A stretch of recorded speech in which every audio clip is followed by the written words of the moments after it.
एक लंबे समय पहले एक गांव में नरेंद्र नामक एक आदमी उसके बहन रितिका के साथ एक छोटे घर में रह रहा था।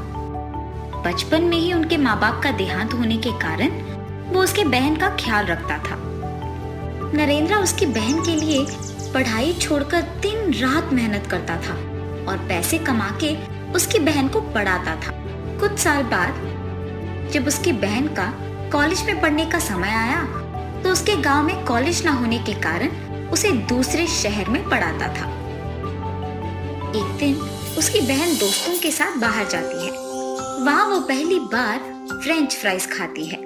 वो बहुत ही स्वादिष्ट होने के कारण उन्हें बनाने का विधि भी देखती है। वो कुछ आलू लेके उस विधि से फ्रेंच फ्राइज बनाने की कोशिश करती है। इतने में उसका भैया घर आता है। रितिका, थोड़ा पानी दो ना माँ। जी भैया। पानी के साथ साथ मैं इन फ्रेंच फ्राइज को भी देती हूँ, फिर उन्हें पूछूंगी कि उनको ये कैसे लगा। और ऐसे वो उसके भैया को तैयार किए हुए फ्रेंच फ्राइज पानी के साथ देती है। नरेंद्र पानी पीकर उन फ्रेंच फ्राइज को देखते रहता है।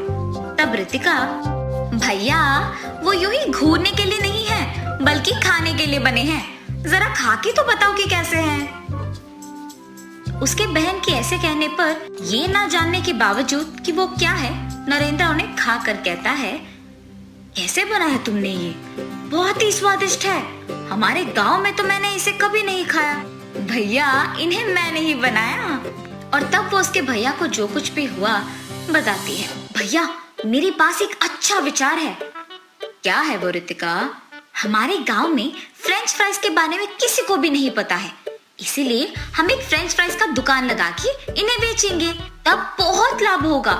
बच्चे और बड़े इसे एक ही समान पसंद करेंगे और तुम्हें भी ज्यादा काम करने की जरूरत नहीं पड़ेगी। बात तो सही है, मगर इन्हें बनाना तो मुझे नहीं आता है ना रितिका। मुझे आता है ना भैया, मैं आपको इन्हें बनाना सिखाऊंगी। ठीक है माँ। और ऐसे वो अपने भैया को फ्रेंच फ्राइज बनाना सिखाती है। मुझे तो इन्हें बना के बेचना पसंद ही नहीं है, पर मेरे बहन के खातिर मैं ये करूंगा, तब उसे बहुत खुशी होगी। बेटा इन्हें बनाना तो बड़ा आसान है और हमारे गांव में भी आलू का दाम कम है। ये सब मैं तुम्हारे ही लिए कर रहा हूँ। ये कह के नरेंद्र आलू को खरीद के एक नया दुकान लगा के फ्रेंच फ्राइज बना के उन्हें बेचने लगता है। उसी तरफ जाते हुए सारे लोग फ्रेंच फ्राइज का एक नया दुकान दिखने पर वहीं जाकर खरीदने लगते हैं और उन्हें बहुत पसंद करते हैं। अंकल ये फ्रेंच फ्राइज तो बहुत ही स्वादिष्ट है। ये बच्चों के लिए ही नहीं बल्कि बड़ों के लिए भी मनपसंद बन गए हैं अब। अब तक तो हमारे गांव में इन्हें किसी ने नहीं बेचा। ये बहुत ही स्वादिष्ट है। ऐसे उसकी प्रशंसा करते हुए सभी खाते थे। कुछ साल में ही नरेंद्र का फ्रेंच फ्राइज व्यापार बहुत प्रसिद्ध होता है और वो बहुत सफल भी होता है। फ्रेंच फ्राइज को बनाने के लिए भी उसके नीचे कुछ लोगों को काम पे लगाता है। नरेंद्र को बहुत कम समय में व्यापार में इतना सफल होना देख गांव के लोग आश्चर्यचकित रह जाते हैं। नरेंद्र के बगल वाले दुकान का मालिक वंशी था। उसे हमेशा उसके व्यापार से ज्यादा नरेंद्र के व्यापार का विकास होना देख जलन होता था। इसके सफलता को ऐसे देखने से कुछ नहीं होने वाला। उसके दुकान को ही गायब कर देना होगा। हाँ। उस रात को सबके सो जाने के बाद वंशी नरेंद्र के दुकान को गायब कर देता है। नरेंद्र जब सुबह उठ के उसके दुकान की ओर जाता है तो उसे वहां कुछ नहीं दिखाई देने पर वो हैरान हो जाता है। अड़ोस पड़ोस के लोगों को पूछने पर भी उन्हें कुछ नहीं पता होने पर वो कुछ नहीं कह पाते हैं और नरेंद्र निराश होके वापस उसके घर लौटता है।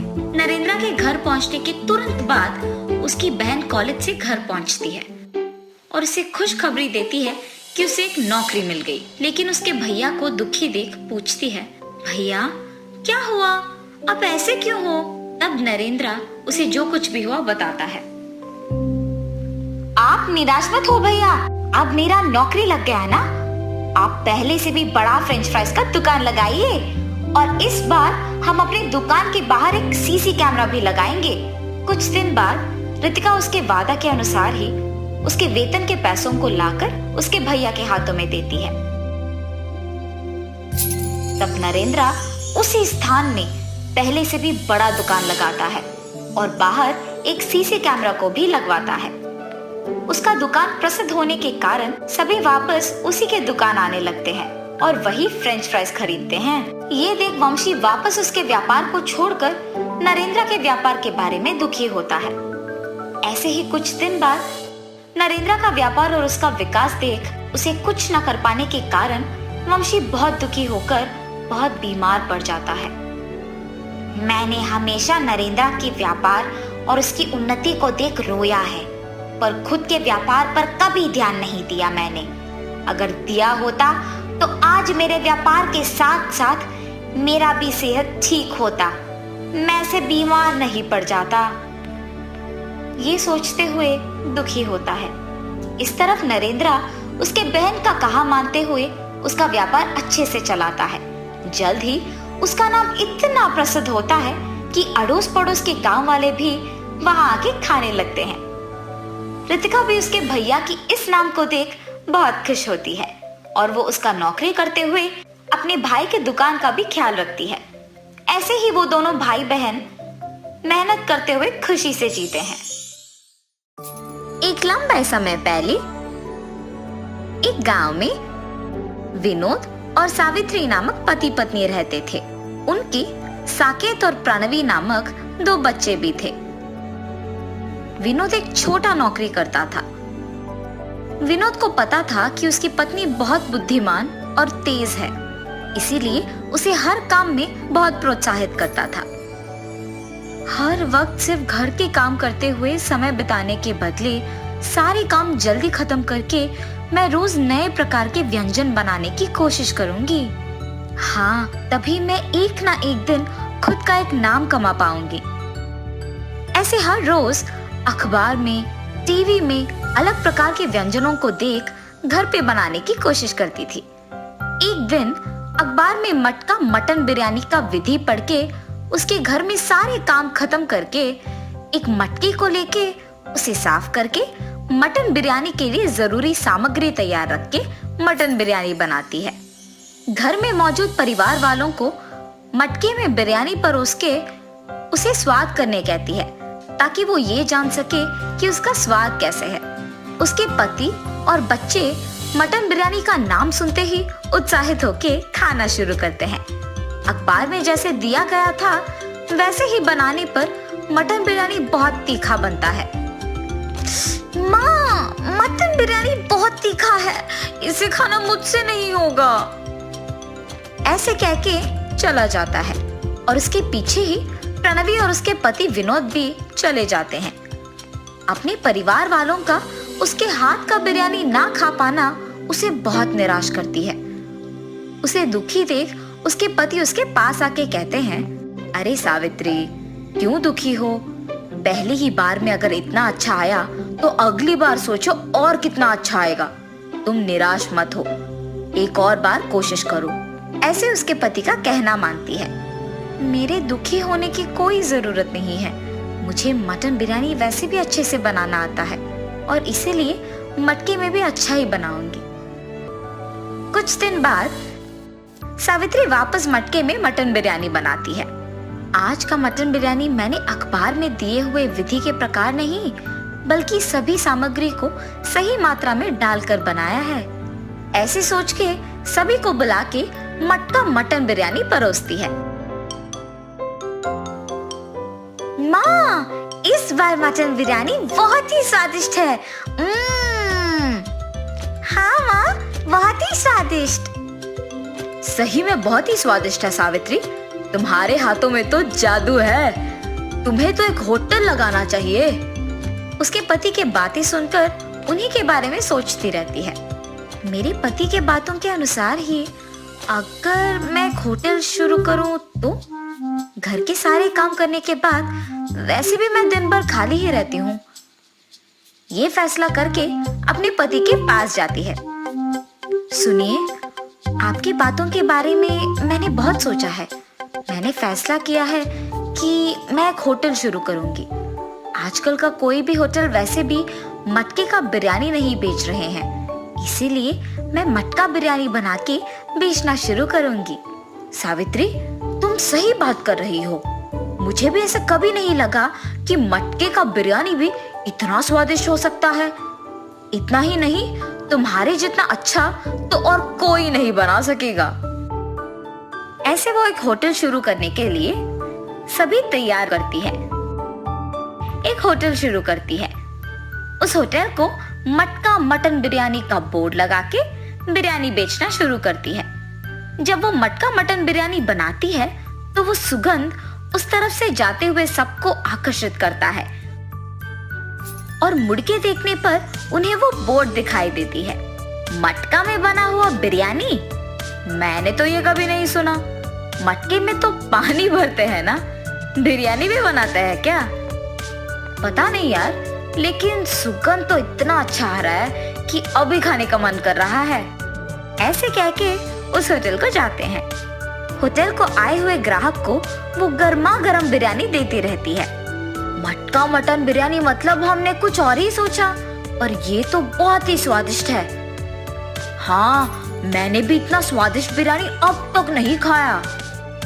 हाँ यार, मटका मटन बिरयानी सच में बहुत स्वादिष्ट है। होटल को आए हुए सारे ग्राहक उसका अभिनंदन करते हैं। ऐसे सावित्री का शुरू किया मटका मटन बिरयानी होटल बहुत आगे बढ़ता है। उस गांव के जमींदार भी मटका मटन बिरयानी के बारे में सुनकर उनके घर में दावत के लिए वहीं से बिरयानी मंगवाते हैं।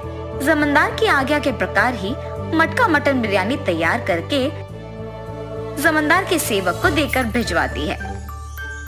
उस मटन बिरयानी को स्वाद करने के बाद उस दावत में सभी उसी बिरयानी के बारे में ही बात करते हैं। ऐसे उनका बनाए हुआ मटका मटन बिरयानी बहुत सारे गांव में इतना प्रसिद्ध होता है कि कोई भी दावत हो तो सभी सिर्फ वहां से मंगवाते हैं। ऐसे ही सावित्री उसके विचार के अनुसार खुद एक बहुत अच्छा नाम कमाती है और खुश रहती है। आज अगर मैं इतना बड़ा नाम कमा पाई हूँ तो वो सिर्फ मेरे पति के प्रोत्साहन की वजह से ही कर पाई हूँ। क्या हुआ सावित्री? बहुत समय से देख रहा हूँ, बहुत गहरी सोच में पड़ गई हो। आज अगर मैं इतनी खुश हूँ तो सिर्फ आप ही की वजह से। जब मैं निराश हुई तो आप ही ने मुझे प्रोत्साहित किया, आपने मुझे बहुत सहारा दिया। आज उसी की वजह से मैं इतना नाम कमा पाई हूँ। उसके बाद से विनोद अपना नौकरी छोड़ के होटल को संभालने लगता है। जो भी होटल से बिरयानी मंगवाता है उन्हें खुद मटन बिरयानी देता है और ऐसे वो दोनों खुशी से जीते हैं। एक लंबे समय पहले रामपुर नामक एक गांव में विश्वनाथ और मुकेश नामक दो आदमी अगल बगल के घरों में रहते थे। विश्वनाथ उनका सरकारी नौकरी छोड़कर घर पे ही रहते थे और मुकेश एक बीमा एजेंट की नौकरी करते थे। मुकेश के नित्या और राजेश नामक दो बच्चे थे। उनको बच्चों से बहुत प्यार होने के कारण वो उनके लिए सब कुछ लाके देता था। मुकेश को पौधों से भी बहुत प्यार था, इसीलिए वो उसके घर के सामने के बागीचे में अलग प्रकार के पौधे उगाता था। विश्वनाथ अकेले रहता था और इसी कारण उसे पता नहीं चलता था कि वो क्या करे और यूं ही दुखी रहता था। मैं ऐसे खाली ही पड़ा रहूंगा तो ऐसे ही सोच में पड़ के दुखी हो जाऊंगा, इसीलिए मुझे अपने आप को व्यस्त रखने के लिए कुछ काम करना होगा। ऐसे वो काम की सोच में पड़ जाता है। हाँ, अगर मैं अपने घर के सामने एक बागीचा बनाऊंगा तो उनमें अलग प्रकार के पौधे लगाकर उन्हें बेच सकूंगा और इतना ही नहीं, मेरा सारा वक्त पौधों को संभालने में ही जाएगा। ये फैसला करके वो पौधों को लाके उन्हें उसके घर के सामने के बागीचे में लगाता है और उन्हें बेचना शुरू करता है। उसके पास अलग प्रकार के पौधे मिलने के कारण सभी उसी के पास आके पौधे खरीदते थे। इसी कारण वो पौधे लाकर उन्हें वहां लगाता था। हर रोज सुबह मुकेश भी उसी समय में उनके पड़ोसी विश्वनाथ को पौधों को पानी डालते हुए देख चौंक जाता है और तब उसे विश्वनाथ का बागीचा दिखता है।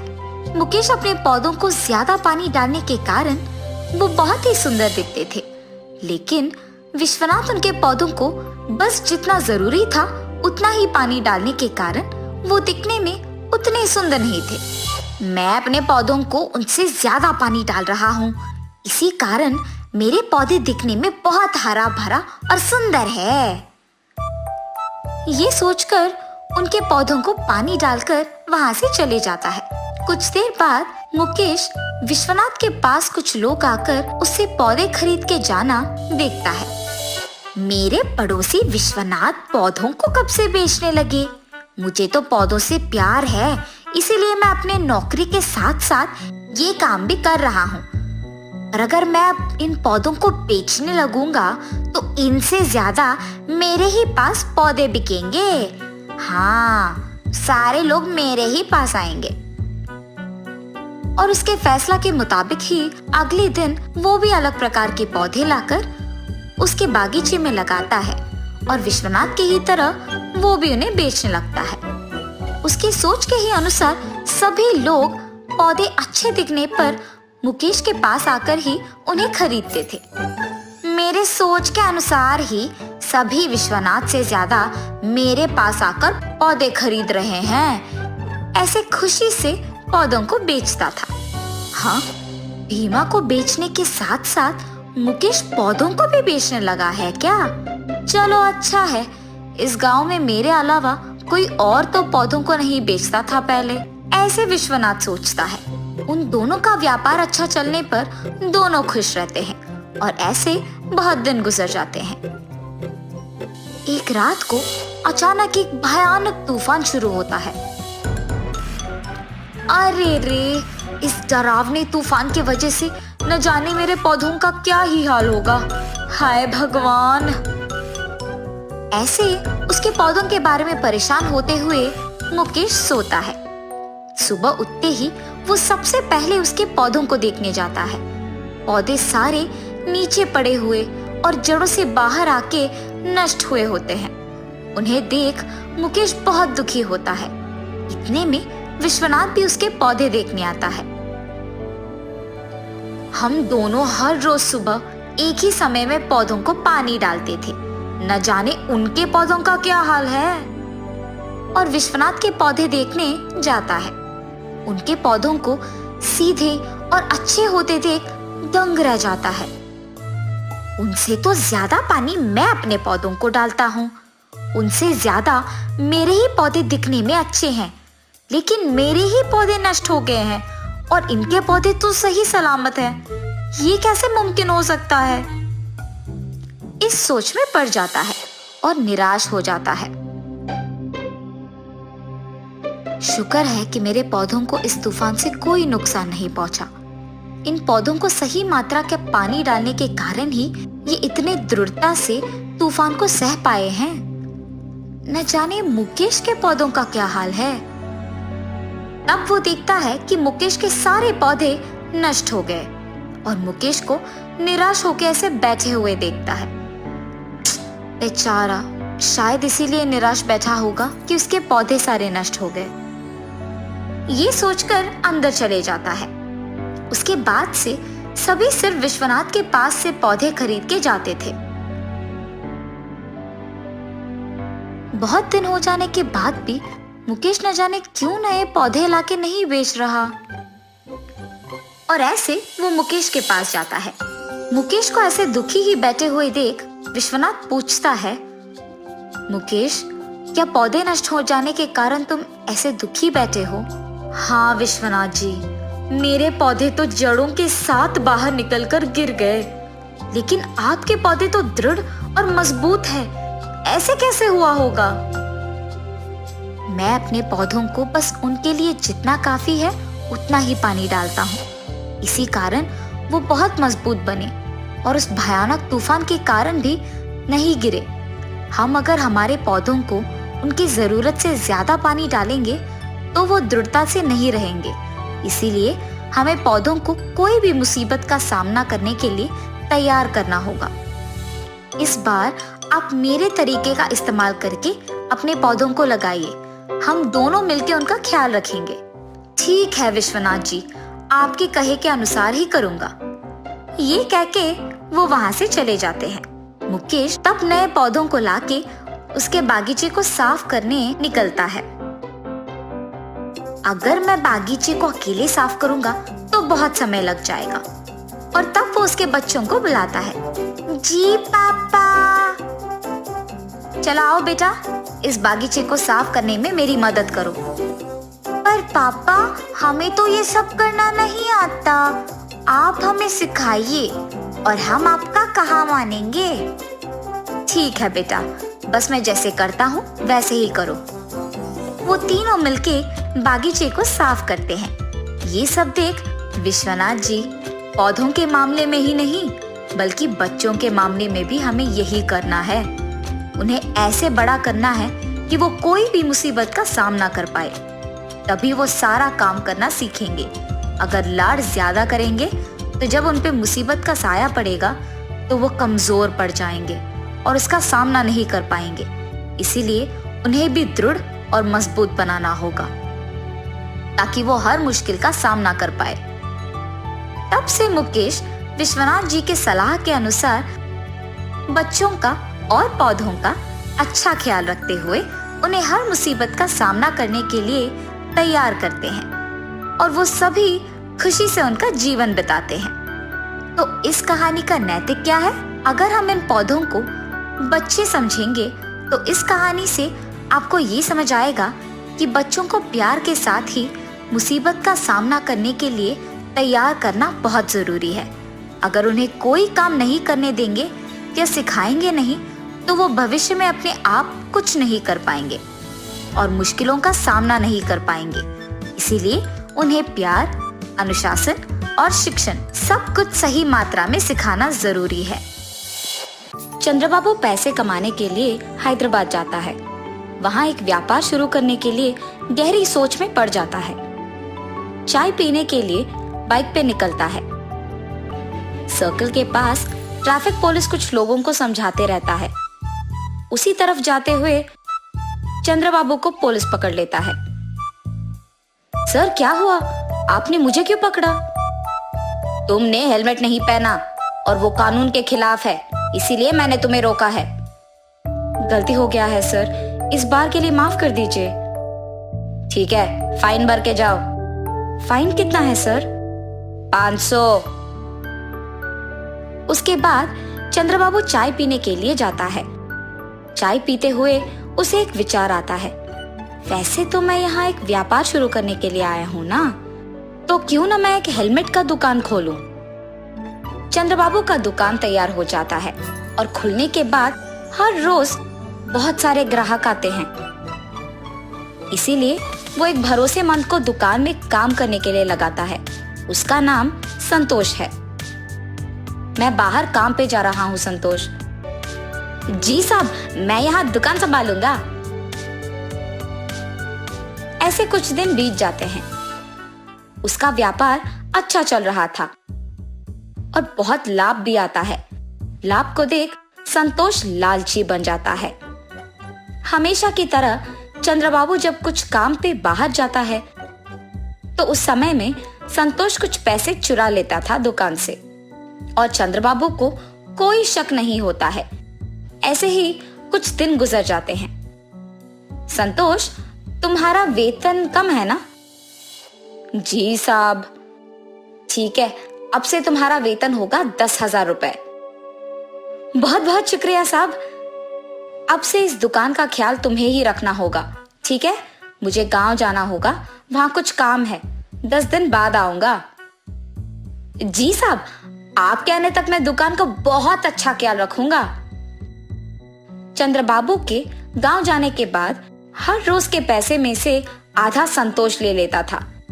10 दिन बाद चंद्रबाबू उसकी बेटी के साथ हैदराबाद आता है और सीधा उसकी दुकान पहले जाता है। इन 10 दिनों में कितने पैसे आए हैं संतोष? 50,000 साहब। अरे ऐसे कैसे?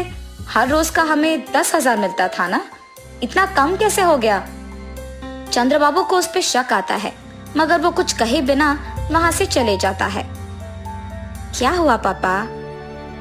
कुछ नहीं बेटी, मेरे गांव आने से पहले हमारा दुकान लाभ में चल रहा था, लेकिन इन 10 दिनों में बहुत कम हो गया है। लगता है कि हेलमेट ज्यादा नहीं बिक रहे हैं। पापा, शायद संतोष कुछ पैसे ले रहा है। अरे नहीं नहीं, वो ऐसे नहीं करेगा, बहुत ईमानदार है वो। अच्छा ठीक है पापा, आप आके पहले खाना खा लीजिए। सुबह के समय में दिव्या दुकान को किसी के आने से पहले एक सीसी कैमरा लगवाती है और वहां से चले जाती है। हमेशा की तरह रोज के पैसों में से कुछ संतोष ले लेता है और ये सब दिव्या सीसी कैमरा के फुटेज में देखती है। लेकिन सीसी कैमरा के बारे में दिव्या के अलावा और किसी को नहीं पता था। दिव्या उसके पिता को ये सब दिखाती है और चंद्रबाबू को बहुत गुस्सा आता है। संतोष, तुमने मुझे धोखा क्यों दिया? मैंने कुछ नहीं किया साहब।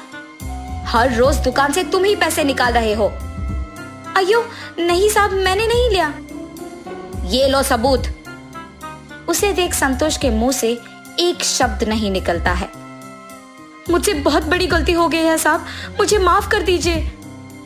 तुम्हारे भरोसे पे मैंने इस दुकान को छोड़कर अपने गांव गया हूँ और तुमने मुझे धोखा दिया। अब तुम्हारा यहाँ कोई जगह नहीं हो सकता है। अगर कोई हम पे भरोसा रखता है तो हमें उनका भरोसा ऐसे नहीं तोड़ना होगा। धोखा देना बुरा है।